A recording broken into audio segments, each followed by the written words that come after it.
Oh, what she's doing is she's trying to get out the visual and the idea of assassinating Donald Trump. This is where this is headed. I hope everyone understands, whether it be Julius Caesar, Julius Caesar, Abraham Lincoln, John F. Kennedy, Malcolm X, Martin Luther King Jr., Bobby Kennedy.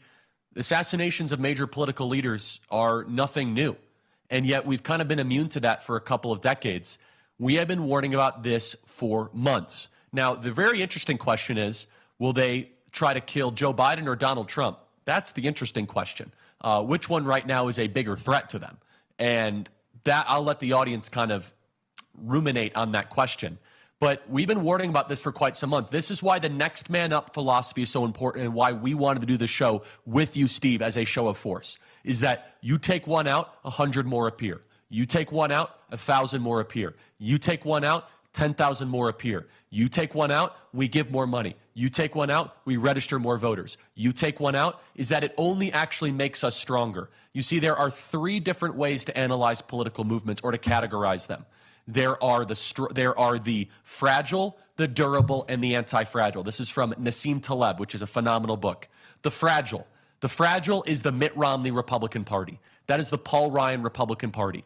You say one bad word about them, they collapse, they bend a knee, they surrender, and they're relentlessly apologizing, and they're spineless. Then there is the durable.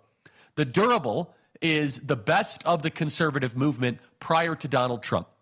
That would be the conservative movement that always held on and they put up a good fight, had some fortitude, but didn't quite have enough to be able to endure the grind or the slog of the activist regime media. And then there is the anti-fragile. I encourage everyone to read the book Antifragile. In the book Antifragile, Nassim Taleb argues that there are unique people, organizations, movements, restaurants, companies that actually get stronger the more pressure and opposition that is applied upon them. And when you find an anti-fragile movement, that their life force is actually what ends up being opposition. That is Donald Trump. Has anyone noticed that Donald Trump looks younger, stronger, more full of life and vitality after the indictments than before the indictments? It gives him purpose, reason of being. It gives him a telos, as the Greekers would say, or a teleological purpose for existence. This movement that we are part of right now, that historians will write about for the next 1,000 years. Let me say that again. This movement that you are part of will be written about for the next millennia.